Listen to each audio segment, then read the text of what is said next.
look out. There's a hole over there. Right there, I know. So why are you aiming that way?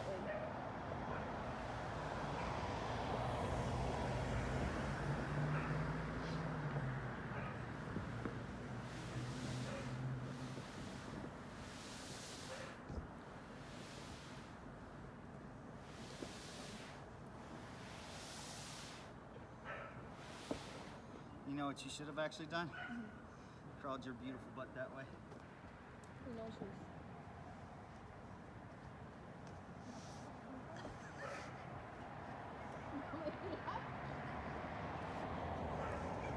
Make me laugh.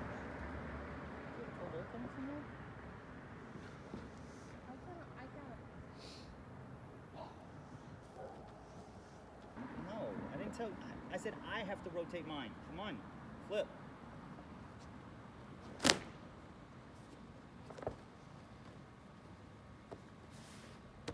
Do not try to make yours even with mine. I'm just making the backside even. The skylight is there. I know. Hi, Mama. I know. What the? We can't have rolls like that, baby. Wait. That's how we get uneven.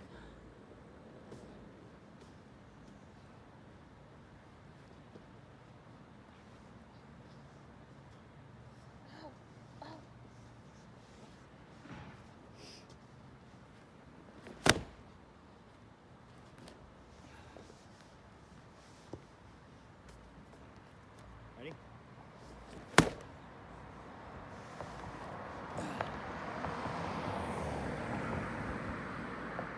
Hold up. Oh, you don't leave it there. Leave this one here. Gives us room over there.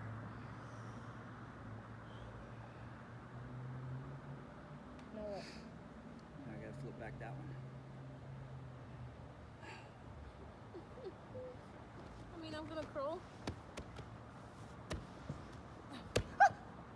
Almost done. You can't crawl like that because you don't slide no more. Baby, this is textured. No. You looking for landmines?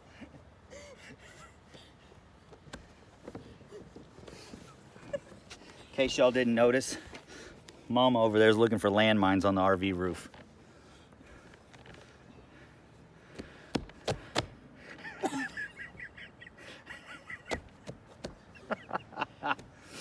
I think I've found the beginning of this video now. Except for those.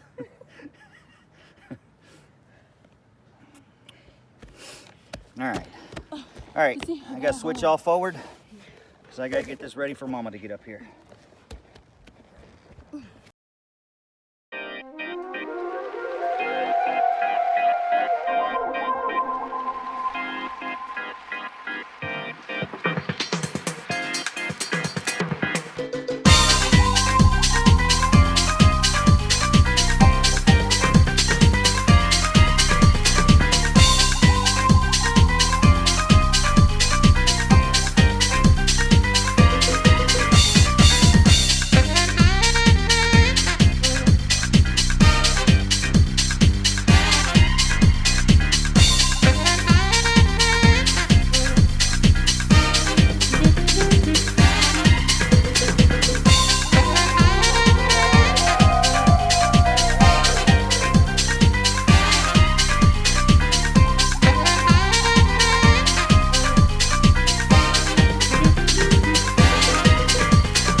Good morning, everybody. Morning. We're currently coming live to you from, well, what do you know? The roof of the RV. All right, so as you can see here, here's our end cap. We have run our rubber over, past it. We're gonna trim, you won't have all this extra stuff. But right here is the old line, okay? Now, we've gone through a lot of these videos, recommendations, jobs that others have done, a lot of professional shops and stuff even now, have gone to the fact of when some of them are redoing the roofs, they are taking the rubber over the end caps. Because one of the things that a lot of people have been finding through the years is that when your caulkings do fail, the first thing they do is they get in top of that rubber and they ride that rubber underneath your end caps and start creating water damage back into places inside the RV where you can't see if there's damage or not until it's too late. So one of the things that we are doing is we are taking our rubber over the end cap, and then we're going to trim it right along the edge of it once we get everything sealed and in place. And we are going to seal everything from on top of this on the outside and go from there, to where that way, if we some bad reason we have a spot that fails on us and it wants to try to leak before we can catch it, we'll be able to hopefully buy a little bit of extra time by the fact that it's not going to have a way down inside of the end cap or inside of our roof. Everything's going to be flowing to the outside anyway. So kind of creating a double redundancy system here to protect everything and make sure that some of the problems that we found had happened before don't happen again, because that was some of the issues once we got everything off. Was we found, like, back in this corner there had been leaks that were produced that were gotten behind the end cap, and it just spread outwards from there once it got underneath the rubber, and the same with that side as well. So we want to try to make sure that those can never happen again by going with this method. And so without further ado, let's get going here.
What is up, ladies and gentlemen? We are back here another day of Dream on Wheels.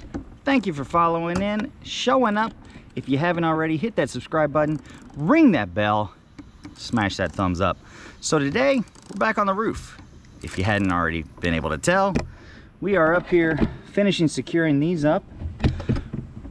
We're going to be getting them tightened up, all the caulking put around on the extra edges. And then we are going to get our tape and extra sealant around this as well today. Got a little late and hot yesterday to finish up, so we're out here today gonna get this finished. So stick around.